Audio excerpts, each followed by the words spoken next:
handle about a mile after it hits you, so don't try and beat it because statistics show you might lose. Stop, trains can't. Doug Gottlieb in for Colin, the Herd, Fox Sports 1, Fox Sports Radio, and, of course, the iHeartRadio app. If you're watching on TV, across from me is Christine Leahy. Next to me, or in between the two of us, that makes more sense, is the talented Chris Broussard. Chris, you said on Colin's show yesterday, 2 days ago, that there were some people in the organization that fear that Kyrie Irving's knee injury could end his season. The Boston Celtics announced just today, just moments ago, that Kyrie will undergo surgery in a minimally invasive procedure to alleviate irritation in his left knee. Further information will be provided following tomorrow's procedure, and the team will have no further comment at this time.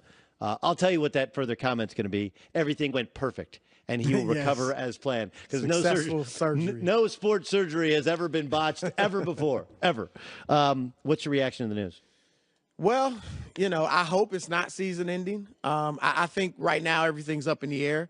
I think they'll have the procedure, see how Kyrie responds. And if he's fine, I believe he'll play. I have been told that Danny Ainge's view is, look, if there's any, this was before the surgery was announced, but if there's any question about the long-term future for Kyrie because of the knee, then Danny would be more about, let's just sit him and wait, wait till next season. Let's not put his future in jeopardy for this year. So I just think we have to wait and see. Again, I hope Kyrie's back. I think we all want to see that for certainly be much better for basketball. He's had, remember, he hurt his foot in college. Yeah. Or his big toe in college. He's had a shoulder. I think he's had a wrist thing. The knee, he was very injury prone. Yes, earlier in his career. And you just hope that this isn't a sign of, that coming back. But you get your knee cleaned up and scoped, and I'm sure it's probably just cleaned up for pain, and they go in and take a look to see if there's anything else going on, and hopefully he can be back. Let me ask you now we've had like a day to take a breath and react to the Woj news, which was, I don't know if it was a come to Jesus, I don't know if it was a clearing of the air, but something took place between the Spurs players and Kawhi Leonard in regards to him still not playing, though he's been medically cleared to do so. What do you think's going on in San Antonio? As you know, there are conflicting reports. Obviously, the players came out, Danny Green and another player came out and said the meeting wasn't tense. The San Antonio Express News reported the same thing. Trying to piece this together, talking to some people, I do believe it was more the players just wanting to know what was going on. You saw Manu Ginobili talk about how Kawhi's been a little distant from the team. We know Kawhi is a quiet guy in general and really doesn't talk much. So I really believe the players wanted to just find out, look, what's going on? Hear it from the horse's mouth, so to speak.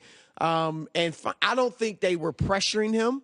I don't think they were like, look, man, are you coming back? They don't have those types of players anyway. Okay, so I think it was more to find out from him, look, we need you, obviously. We hope you come. What's the deal? Does it look like a week, tomorrow, a month? Are you done? Or what, and I think with Kawhi not really giving them much other than, hey, I'm trying to come back. I don't know what timetable.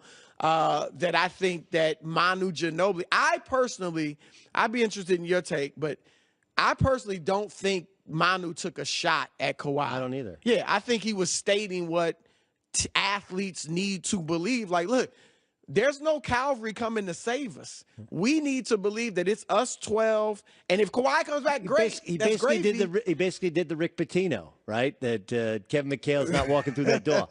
Right? Larry Bird's not walking through that door. Yes, okay? yes. Kawhi Leonard's not walking through that door. And if he walks through, great. But you have to believe he's not. And I think it's reasonable to think that's what that meeting was. It's like, hey, what's the deal? What do you want us to say?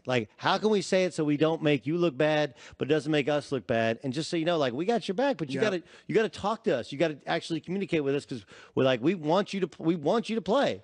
All right, I want to ask you kind of quickly about the Golden State Warriors. Steph's going to come back and play tonight, and they've just had they're just a mash unit recently.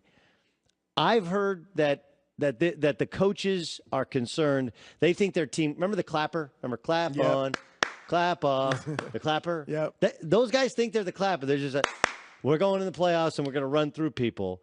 And then some of the coaches are kind of concerned, like, I don't know, not just with injuries, but cohesion. What's your sense of what the Warriors feel like going in the playoffs? Well, look, obviously they should be confident, but they should not be overconfident because Houston is for real. And my main concern with the Warriors is just that it seems like the likelihood or the possibility of another Steph ankle injury is pretty good. He's done it 4 times in the last 3 months. We saw, he's done it 2 of the last 3 times. He didn't come down on anybody's foot. He was just landing. Right. And he sprained his ankle. And we know he's got tape, his ankle's taped. He's got braces, all that, everything you could have.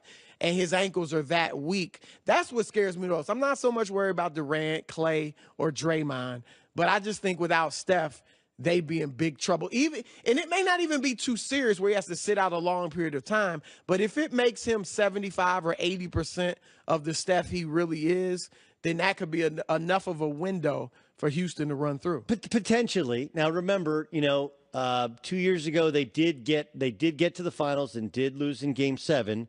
Yep. Though he got hurt in the playoffs, and of course when he came back against Portland and lit them up, but that was without Kevin Durant, right? That's one of the reasons Kevin Durant is so important. Yeah. And I do think that Houston is closer maybe than we think.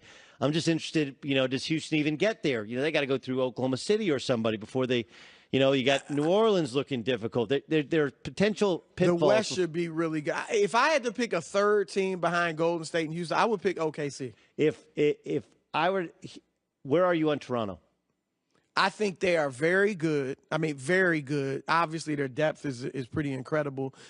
But they're that team that doesn't have a superstar. And that's an aberration as far as getting to the finals. They got 2 very good players, yes. 2 stars, but no superstar. And I just don't think they can beat LeBron 4 out of 7. They gave up 132 points against the Thunder, 132 against the Cavs. Those were like playoff caliber games. And they're viewed as a great defensive team. Yeah, and I just don't think that bodes well for them. At the very top of the NBA. Chris Broussard, check him out on Speak for Yourself and weekends on Fox Sports Radio.